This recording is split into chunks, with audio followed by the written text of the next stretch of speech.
Good afternoon, everybody. Thank you very much for joining us once again for our final session of our Global Running Day online conference. I'm Varun Sriram with Generation UCAN, and I am so thrilled to be joined by Coach Greg McMillan. We've got a great discussion lined up for you today. Greg, thank you so much for taking the time to chat with us.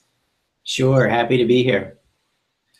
So today what we're going to talk about to wrap up this Global Running Day conference is how to avoid the nutrition wall. It's a topic that marathoners and distance runners and a lot of endurance athletes face. And Greg, it's something that you have a lot of valuable insight on, and something that a lot of the runners that you've coached with have faced as well. So I know it's a topic near and dear to your heart. I'm excited to explore it with you here over the next 45 minutes or so. But before we dive into the meat of our discussion, given that it is Global Running Day today, Greg, wanted to start out by asking you, what brought you into the sport of running? Well, I was really active as a young person growing up at a time in a rural environment. We played outside, so I think just being active was part of what we did. And luckily in elementary school, we had a good physical education program, and running was part of that. And you could compete to represent your school in the county-wide field day for running and throwing and jumping events and all this sort of thing. And so I always participated in that, and I always did really well in the running components. I won the mile every year in that county-wide field day, which as a kid, it feels so good. We're competing in the football stadium, so it felt like Madison Square Garden to us. And then just, really fell in love with it in high school and was state champion in high school, and then ran collegiately and then post-collegiately. And I've just never stopped. I've tried a few times, but I think it's just, you become a runner, and it just means so much to you, and it changes your life. It makes you, I always say, I'm just a much better person to be around when I've got my runs in. I think most of us use it, not just for the health aspect, but just it makes you feel better. It makes your day go better. And man, it's been great. I've been running now for 35, 40 years and love it. And Greg, you've kind of approached running really from every level, as a competitor yourself, as a coach on the elite level, working with top athletes, working with Olympians. And, today you work with, kind of the everyday runner, the bulk of folks that you work with. What is being part of the community meant to you as you've been able to see running from really all levels? I think it's made me a better coach for sure, to work with people who are just coming off the couch or out from behind the computer and getting started in the sport, all the way up to people going to the Olympics. And what's really been neat is that on the surface, you think that those people be really different, but they're not. They're really similar. The difference is, of course, the speed, but how the training works and the ups and the downs and all the things that we all experience, from, oh my goodness, I'm in such fantastic shape, to what happened to my fitness, who stole my body, I feel horrible today. All of those things happen to everyone across the pack. And I think that's why running is such a community. And that's why after the races, we hang around and talk all the time, because we just love being together, because we all experience the same thing. The speed may be very different, but our experience through the event is similar. We're all trying to get a little bit more out of ourselves. We all get challenged by that hill at mile 3 or whatever. We all have that same experience, and that really bonds us together. And I think that's why the running community, no matter where you are in the pack, we all have such appreciation for each other. That's why you hear the pros. They're like, I can't imagine people that run a 4 or 5 or 6 hour marathon. That's amazing to me. I couldn't do that. And of course, we look at them and go, you run 5-minute miles for 26 miles? I couldn't do that. So it's kind of nice that we all appreciate each other for what we do. And Greg, that point is, I think especially well taken. You making that point today. We just spent the last few hours chatting with Olympians Dathan Ritzenhein, Amy Euler-Begley, Carrie Tollefson, and one of the big things that I took away from all of them, what they were saying, is that there are a lot of things that the everyday person can take away from what they do. And it's not about replicating their exact workouts or running as fast as they do, but just the preparation, focusing on the little things, the mental approach. So absolutely, I think we've lived what you're saying today just in the last few hours, hearing from all these great athletes. But, you and I, Greg, here, specifically, we want to talk about the subject of avoiding the nutrition wall. And before we do that, I think it's just important to identify what that even means as a concept. When people talk about bonking or when they talk about the wall, what do they mean when they say that? Yeah, it's really interesting. In the 1970s, that's when the running boom, the first running boom happened, and everybody wanted to be Frank Shorter and wanted to run the marathon. That's where we saw all these marathons begin, and they began to grow in numbers. And a lot of people started experiencing, usually around the 18, 20, 22-mile mark, they would have this significant slowdown in pace. The fast guys at the front of the pace, they might go from running 5 minutes per mile to running 7, 8, 9 minutes a mile or walking. And the rest of us, of course, we slow down to walking immediately. And we just had this overall experience of, I just can't go. And you had some desire to go, but your body just wouldn't go. You had this complete fatigue where it was impossible for you to maintain your race pace, and really you were slowed to a walk or walk jog or a very, very slow run for the duration. And that became known as the wall. You sort of hit the wall, your energy completely dropped, and you just went into survival mode just to get to the finish line. Some people call it the bonk as well. That sort of process of all of a sudden having this really, really large change in your pace due to this sort of overwhelming fatigue. Greg, you've run races, distance, marathons. Have you hit the wall before?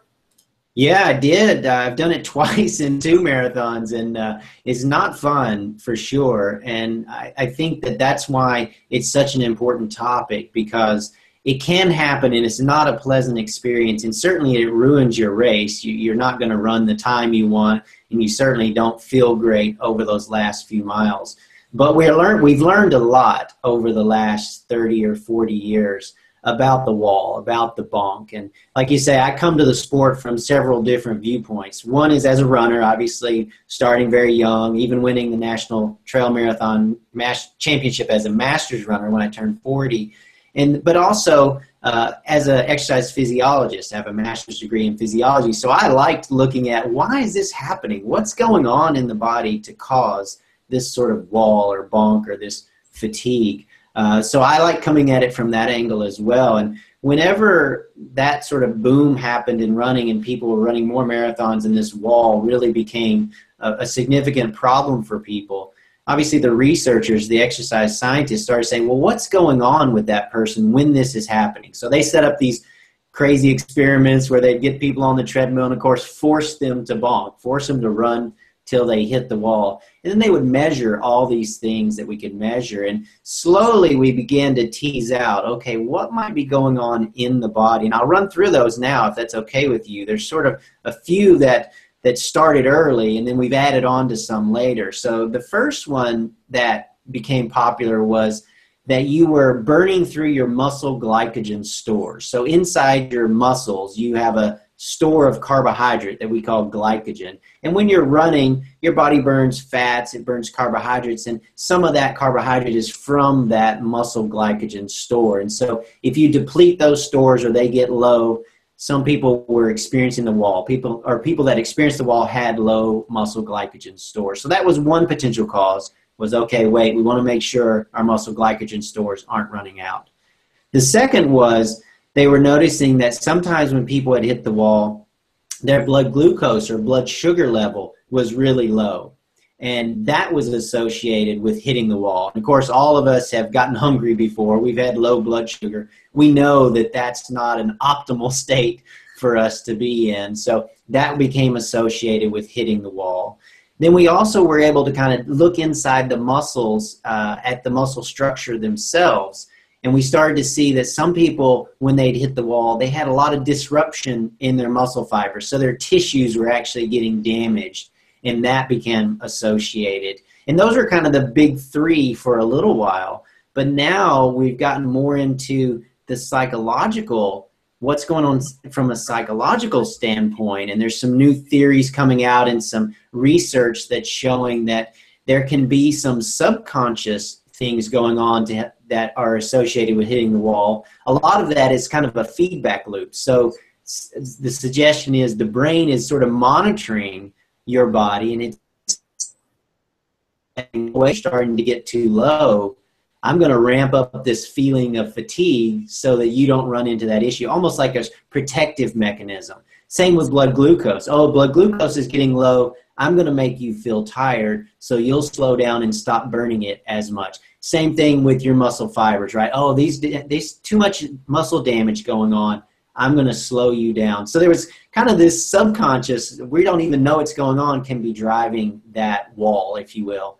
And now there's also some new research talking about there's even a conscious part of it, where if you're running a little too fast and you're hearing splits that you're not used to hearing, that can cause some disruption in your brain. And you go from like, your brain starts to get worried that maybe you shouldn't be running this fast. And that can trigger that experience of the wall. Or like the fast guys, sometimes if they're running with somebody who's like 2 levels above them, even though it might be a great day for them, they look over and they go, well, I'm not supposed to be running with that person. They're way faster than I am.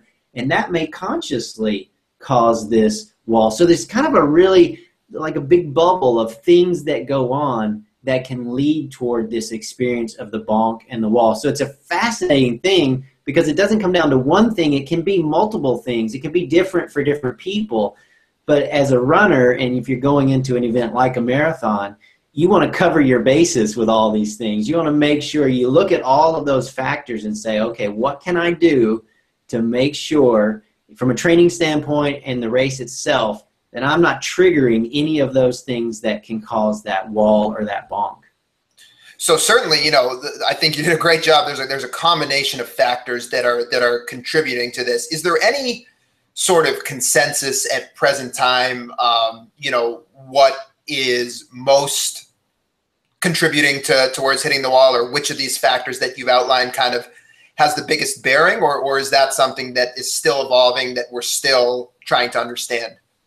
It's still evolving, and it varies by person, right? Because if you take blood glucose, for example, some people are more sensitive to lower blood glucose than others are. And so that may be a larger factor in hitting the wall for some runner, whereas the other one, that may be slightly less. Same with muscle glycogen. Some people are better fat burners, and so they're able to burn their carbohydrate stores at a lower rate at marathon pace than the others of us. We may burn a little bit more. And so for us, those fast carbohydrate burners, let's say, we're at a greater risk for that being an issue. And then some people, it's more the psychological thing. So it really does seem to vary. And that's why I just look at it like, cover your bases.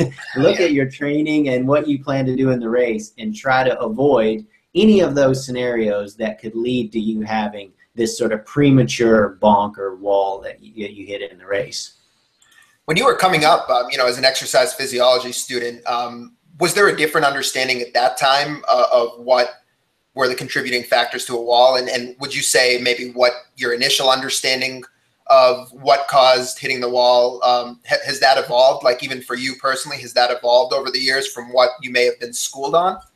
Sure. When I was in school, of course, this was at the time when it was just getting started, and that's when it really was, most of the talk was about muscle glycogen. And so it was about, oh, you're burning through your muscle glycogen, so you need to build up those stores. And that's where carbo loading really gained traction with people trying to really build up those stores so they were maximized, because the thought was, well, that's the problem. That's why you're hitting the wall, is that your carbohydrate stores are not full enough, and thus you're kind of burning through them. So that was the main thrust of it. The problem with that was that when you really looked at the research on when people had hit the wall, some people still had fine muscle glycogen stores. It was their blood glucose that was low. So it was a different factor for different people. So it's kind of evolved over time that at first it was, well, just build up your muscle glycogen stores and carbo load and you'll be fine for the race. And then it kind of evolved into, well, that's not the full picture. You also want to make sure you maintain your blood glucose. Oh, and you also better make sure in your training, you do proper training to condition your leg muscles so that they can tolerate 26.2 miles of running at your goal pace. So that kind of changed the training thought, was like, well, you've actually got to do a little bit of specialized training to get ready for that. those were kind of the things that evolved probably in the first 10 or 15 years that I was involved in getting degrees and that sort of thing, of like how you really addressed hitting the wall. And now much later, we've gotten into more of the psychological part, but those were the initial things for most people. And one of the interesting things that you kind of just touched on is that I don't know that there's a clear definition or way to tell somebody like you hit the wall or you simply weren't trained enough, but there is a difference, right? So I think maybe a fallacy that people might kind of have is that every time you're fatigued, you hit the wall. But if you aren't trained to do a given event, that's not really the same as hitting the wall. Is that an accurate way to look at it? Or how do you distinguish between like muscular fatigue versus hitting the wall? Well, they can kind of be the same. I mean, certainly, and we see this a lot in marathons with new marathoners who go too fast, right? And they're just racing way ahead of what their training would suggest they can do. And they certainly are going to experience a significant slowdown. They're going to hit the wall, but that's probably their own fault, right? That's their own fault for going too fast. If they had paced themselves properly, they may have had a better chance at success in that race. But there's certainly the idea that if you train smart and you've got a good race plan, you should be able to avoid the wall using some good training strategies and then some good strategies during the race. So as we've kind of identified the problem, so let's start sort of troubleshooting some of these things now. So I'm a runner that you coach. I've just hit the wall in my last marathon. I come to you and say, Greg, this is what happened. It's pretty clear as we kind of go through what happened in my race that I did, in fact, hit the wall. What are you going to do as a coach? What's your strategy to first diagnose that problem as step one?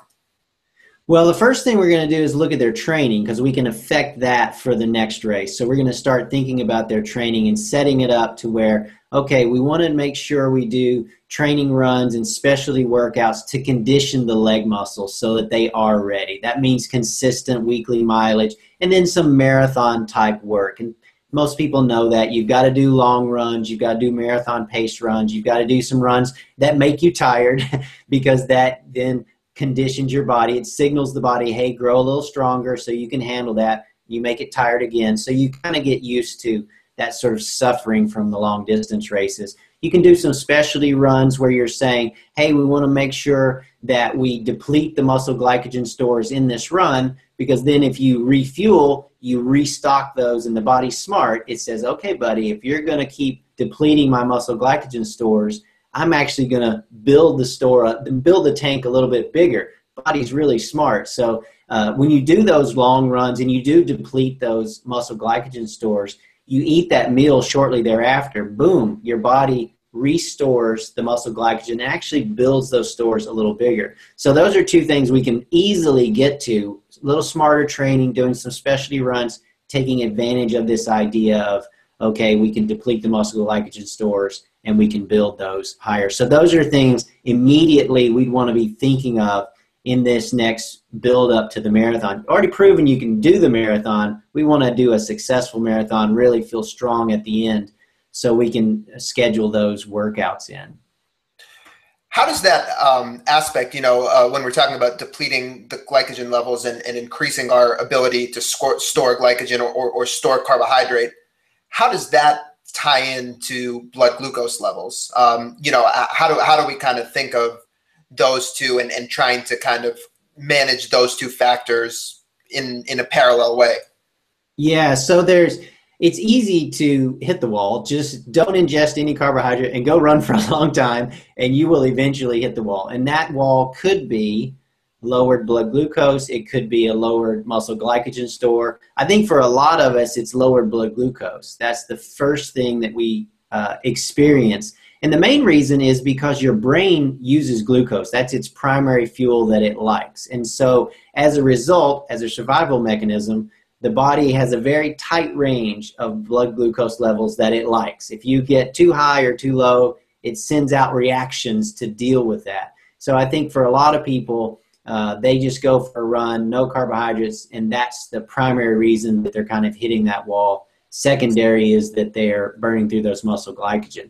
And one of the things we've been doing with Generation UCAN, of course, is that we can take in the carbohydrate of the superstarch so we can maintain the blood glucose, but we can do extensive runs where then we can deplete the muscle glycogen store. So to me, that's kind of the combo that you want, where you can kind of keep blood glucose steady so that you don't fatigue early, but you can really deplete the muscle glycogen stores, and then as a result, you can store more. So it's, every runner's got to play around with it, but once you can kind of dial in this idea that you do want to get depleted in runs, you do want to have fatigue, you want to experience that, because it's going to do two things, right? Physiologically, it's going to have these wonderful adaptations in your muscles themselves to go stronger, more resistant to fatigue.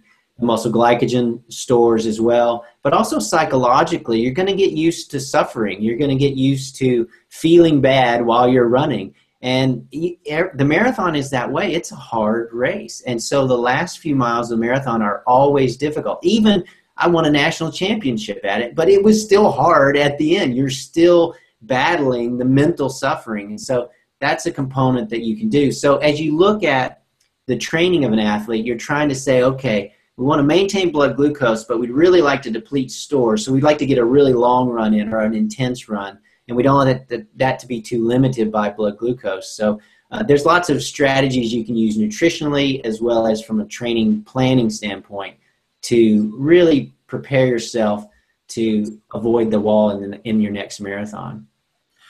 From a blood glucose standpoint, when a lot of these, I'm sure a lot of these products, early generation products, were first coming out as you were coming up in the sport, whether it's your gels or your blocks or your chews.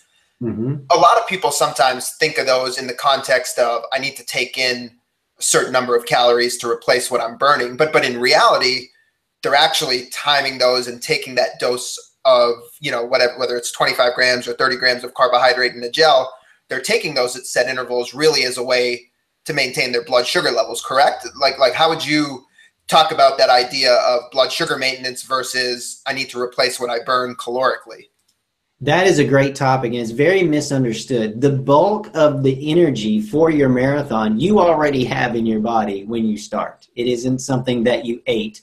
It's already in there, your muscle glycogen stores, and primarily your fat stores. I mean, we're very good at burning fat. That's what we evolved to do. And so we're very good at burning fat, and our internal carbohydrate stores, those muscle glycogen stores, they provide the bulk of that carbohydrate. We're not taking in, it'd be impossible to take in enough calories to immediately fuel your running. That's not the purpose of the fueling during exercise. The fueling during exercise does two things. First, some of it does get burned. So you do need a little bit is getting pulled from the blood glucose, from the blood into the working muscles to be burned. Again, that's a small percentage compared to what the stores you already have on board. The other component is it's maintaining that blood glucose level at a level that your brain is happy. And so when you're ingesting, that's really most of what you're trying to do is keep that blood glucose level in this happy zone. And of course, when it first came out, everybody was working toward, okay, what is a carbohydrate that we can get through the digestive system as quickly as possible and really raise the blood glucose level? And that's where you see the fast-acting carbohydrates, and everybody's talking about empties from the stomach quickly and gets into your bloodstream quickly, and you see this really sharp increase in blood glucose. Of course, the challenge there is if it spikes too high, like I mentioned before, the body goes, now the blood glucose is too high. So it has to release another hormone called insulin, and that drives the blood glucose down, trying to get it in that level. Of course, you're exercising. Sometimes it goes too low, kind of that if you have some sweets, then 20 minutes later you're in that sugar coma. It's that same experience. So then you have to dose again to get it, and you kind of begin this cycle of, it's like a wave: ingestion, high blood glucose, insulin reaction, low blood glucose, dose again, and you sort of roll along, but you're trying to average this blood glucose that keeps the body happy, the brain happy. And that was sort of what we dealt with for a long time. The challenge, of course, is that if you mistime it, then you might get stuck in the trough low. And I know that's what happened to me in my first few races, was I just wasn't timing it enough, mainly later in the race, because your digestive system changes across the race. That drink or gel or block or whatever you have that is so delicious at mile 5 will make you want to vomit at mile 20. And that's when you need it, is at that time. So what we see, of course, is people begin to fuel less and less because they can't stomach it. Some people even throwing up when they take in the volume that they know they should and they were taking in earlier in the race, because you're dehydrated, your gut is dehydrated, blood is being shunted away from the gut to the working muscles. It's not the same environment as at the start of the race. So that's why this became real tricky, and that's why I really got interested in Generation UCAN, because I was going, wow, we really need something that stabilizes blood glucose. We know that. We've got to provide carbohydrate to stabilize blood glucose. We've got to have some of that to be used for the working muscles, but mostly we've got to stabilize it so the brain stays happy. But we also want to avoid this trying to dump in so much fast-acting carbohydrate when your gut just can't tolerate it. And some people have an iron stomach. They can do it. They'll eat like a peanut butter and jelly sandwich at mile 20, and they're fine.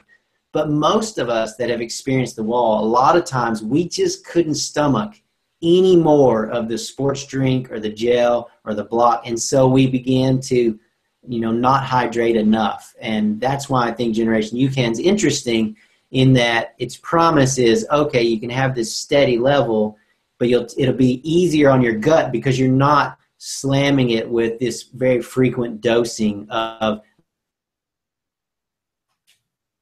fat.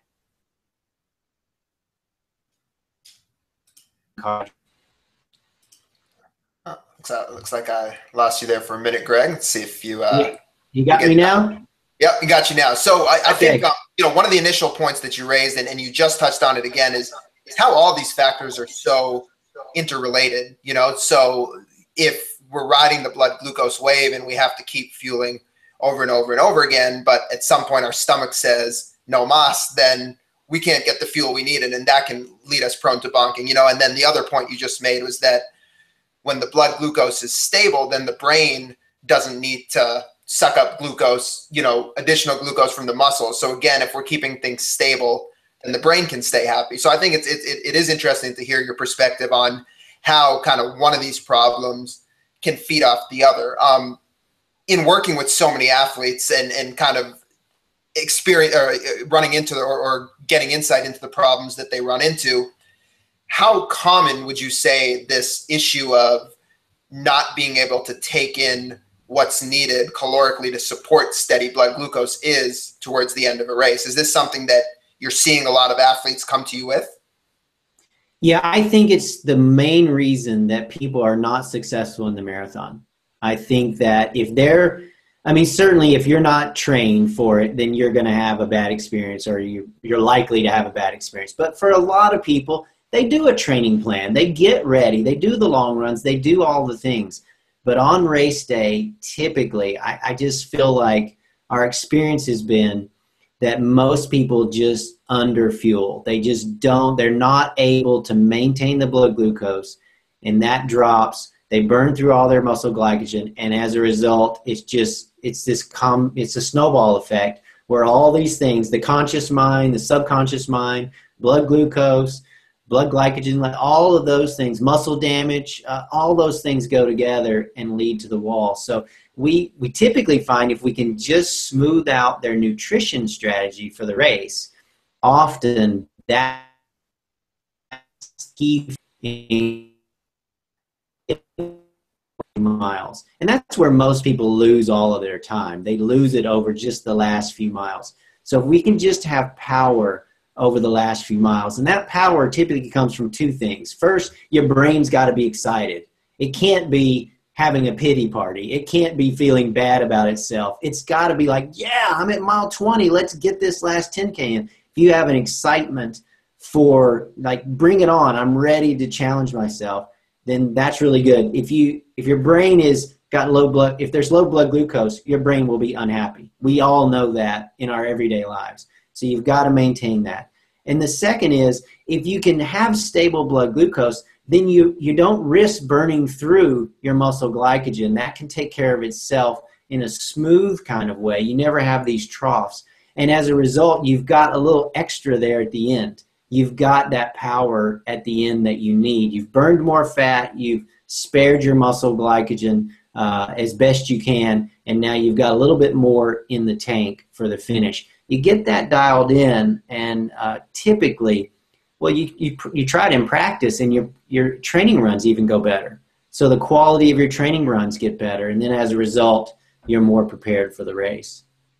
So really, with the points that you kind of opened this up with, the different factors, it kind of sounds like the one overarching thing that if we can focus on controlling and keeping our blood glucose stable, it's really going to positively impact a lot of these other factors. It's going to make us better at burning fat, so we don't have to take in as much.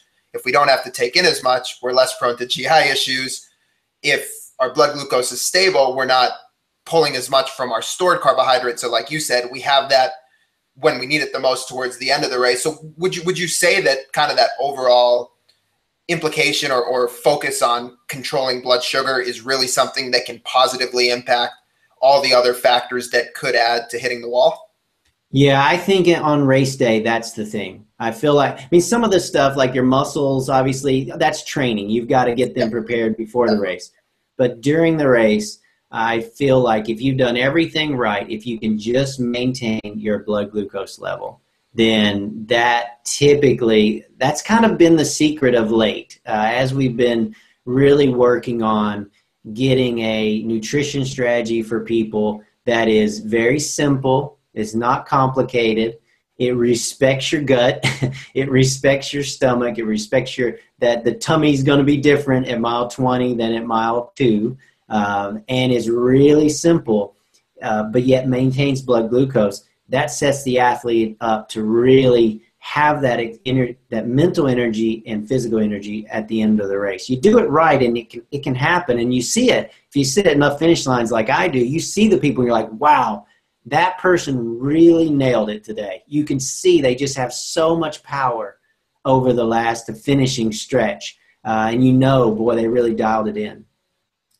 So I think the natural question, of course, Greg, and you've alluded to it a few times in terms of how, you've been intrigued and experienced kind of what you can offer from a blood sugar maintenance standpoint for you and for your athletes. From a product standpoint, most of the people listening to this are probably wondering, okay, what he's saying makes sense. I buy into this, but most of the fueling products aren't designed for blood glucose maintenance, right? They're designed to give you that big blast of energy, and the way that they're suggesting you maintain blood glucose with those products is to just frequency of use. So, every time the blood glucose starts to drop, you just take in some more. And we've already talked at length about some of the issues that can cause from a GI standpoint, or just from mistiming the fueling. With UCAN, one of the unique aspects of it is it's a slow release start. So we use a carbohydrate that we call super starch that was developed for kids with life-threatening low blood sugar. So basically the product in a nutshell, the carbohydrate, was designed and invented to maintain that steady level of blood sugar for a long period of time in these kids. And then the application was transferred over to sports in 2010. When did UCAN come on your radar from a product standpoint? And was it on your radar as you were kind of having some of these thoughts that you've been talking about how we can avoid the wall? Like, was this all coming to you at the same time, where you were like, hey, I'm trying to find a way to figure out blood sugar, and then suddenly like, hey, there's a product that might actually help with that? Yeah, I think I can't remember what number marathon I was on, but I was, just like everybody, I was experimenting with everything to try to figure out what's the rhythm that can help me. And I really felt susceptible to the spike in the crash. Maybe it's just my physiology or my psychology, but I just felt really susceptible to that. And so I love the idea. So when I heard about it, I immediately got some, and I thought, okay, here's the promise that you can have stable blood glucose. You don't have to do all this dosing of carbohydrate. You still got to hydrate, of course, across the race. You've still got to stay hydrated, but you wouldn't have to take in sort of sugary tasting things all the time through the race. And for me, that was really helpful because it meant that my nutrition strategy, instead of me worrying about, oh, did I miss it by a minute or two? Or, oh, I'm feeling really down now, I must have waited too long. Or I didn't have to worry about that. I could, the dosing is spread out so much farther that you just don't have to have the constant worry. It's also nice just to kind of go right through those aid stations and not have the traffic jam. So that's really how I became aware of the product and got some and began to experiment with myself to find that, okay, I like this a little bit better. I feel like now, number one, it's less complicated on race day. And number two, I'm not experienced sort of the spike in the crash. I do feel more steady. And in the marathon, steady's everything, right? You want steady pace. You want to really dial it in. Everything's relaxed. You're not getting out of your comfort zone from mile to mile. You're sort of controlling everything so you can put all your energy into those last few miles. So for me, that was it. From the physiologist in me, I thought, okay, this makes sense. I'm maintaining blood glucose. Hopefully I've done the right training to get my muscle glycogen stores full and prepared my mind and my body to handle the marathon. But now I can keep blood glucose steady. That really solved that problem. And I wouldn't have the stomach problems. I think that's one of the worst things for runners is not just that you might, not feel good mentally. It's just that you got that worry of your stomach and you need to drink, you need to eat, or you need to ingest some food or fuel, but you just don't want to because you just feel so yucky, or you've got to take a bathroom break, which, that ruins your race right there. So really avoiding that complication is super nice, I feel like. And that's one of the things, that kind of we've seen UCAN offer to runners is that ability that because it's a starch and it passes through the stomach very quickly, it doesn't sit in the gut the same way that your simple sugars or your maltodextrin might. And I know that's kind of the feedback that you've heard from some of your runners. So I'd be curious, Greg, kind of two questions for you. One, what's the approach from a fueling standpoint with UCAN that you found personally that you feel like has helped you avoid that wall or avoid that bonk point coming as soon as it used to? Let's start there, and then I'll ask you something similar kind of about what success your runners have been seeing. Yeah, so I like to use it where I'll ingest a pouch or a scoop about 30 minutes before the run. So just mixing it into 8 or 10 ounces of water and shaking it up, kind of like a shake, like a pre-run shake. Have that. And then at hour intervals, having another dose. So I always carry fuel with me. And so just have a bottle that's made up of, again, another scoop or a pouch or pack in, 8 ounces of water. It doesn't have to be a huge amount of fluid.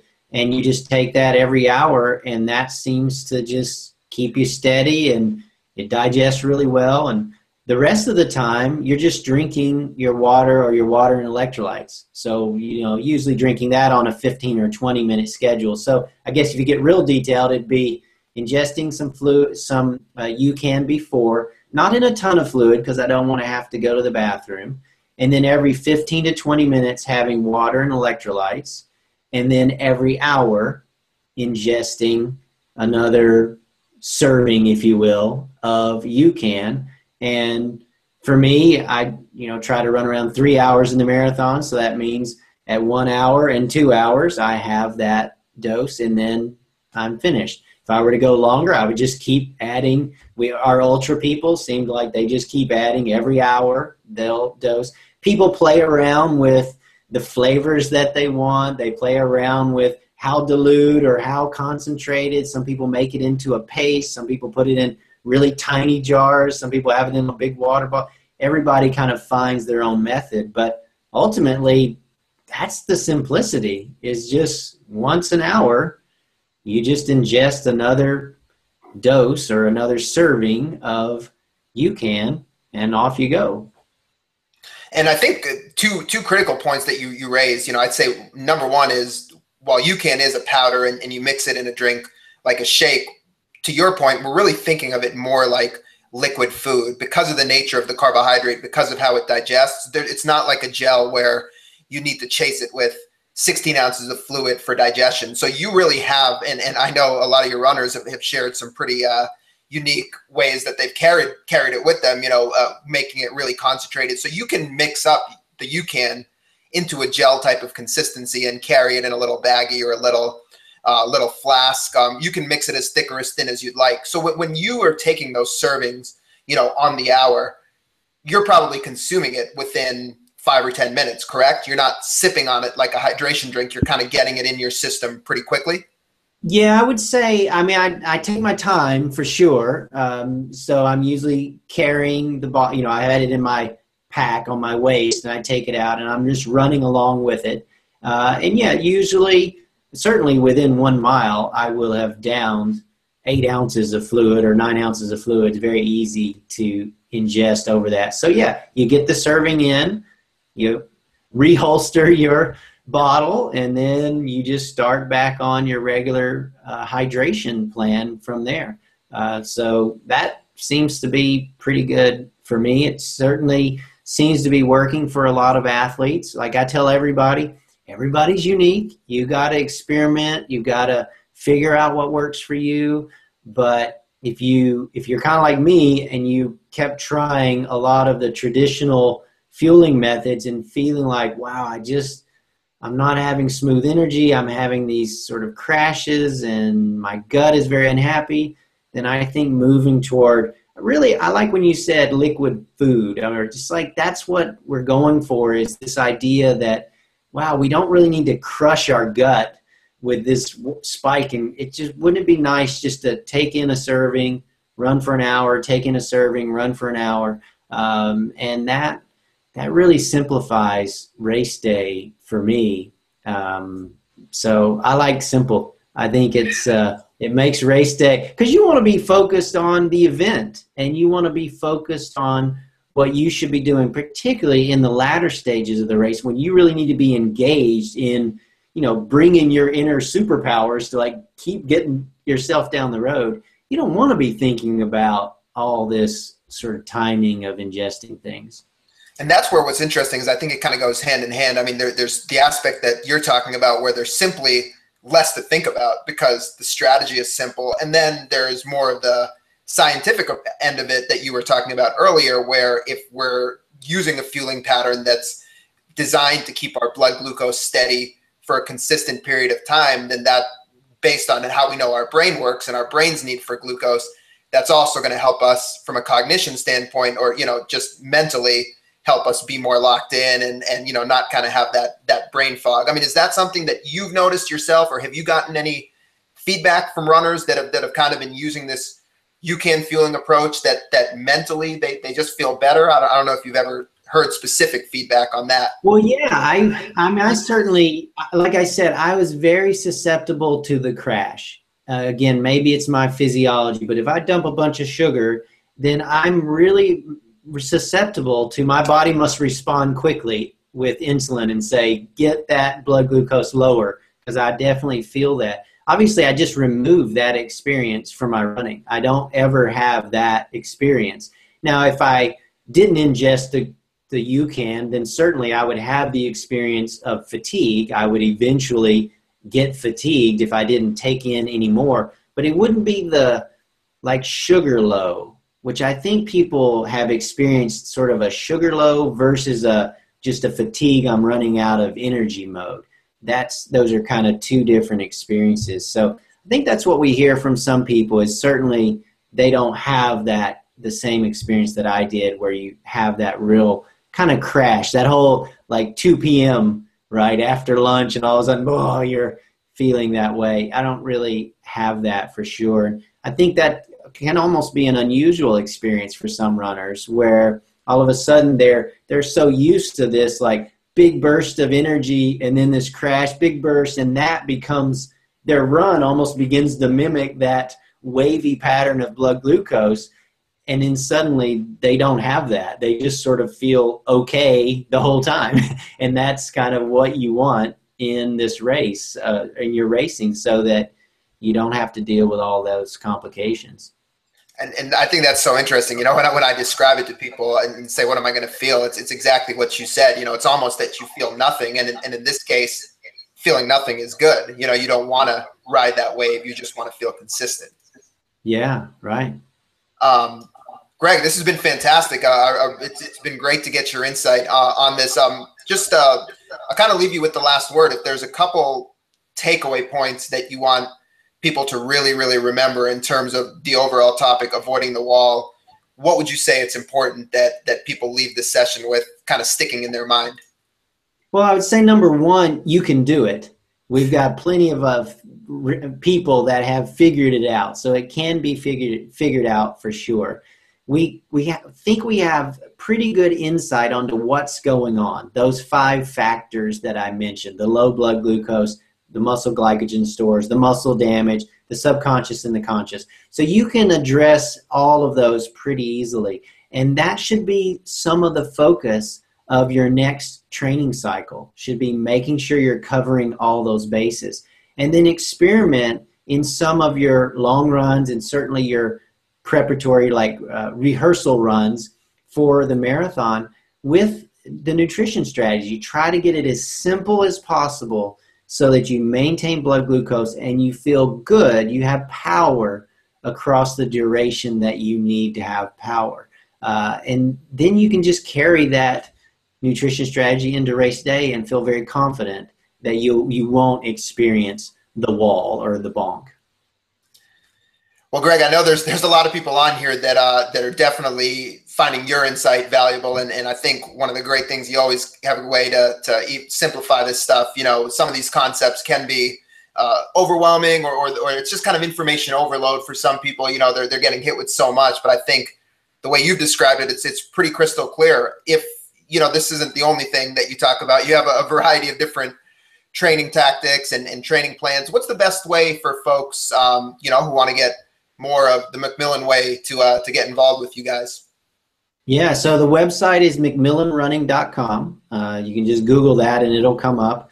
That's where the McMillan Running Calculator is. A lot of people use that. It tells you your exact training paces for each and every run that you do. It also predicts your race performances, tells you what you can run now, tells you what you can run when you get into your goal race shape. So you can go to McMillanRunning.com and see all of that. We just launched our new run club. That's where we offer training plans and coaching advice. We've got an online training community. We just launched our BQ training plans. So for those athletes that are looking at the late summer and fall to try to get their Boston qualifier, we've got all those plans loaded into our run club. We've got a big group that's going to be training virtually together, getting ready to get their BQ. And then, of course, we always have a big group at Boston because we've qualified so many people for the race. So it's always fun to help people accomplish those goals, like breaking some time barrier or qualifying for Boston or whatever their goals are. That's really what we're set up to do.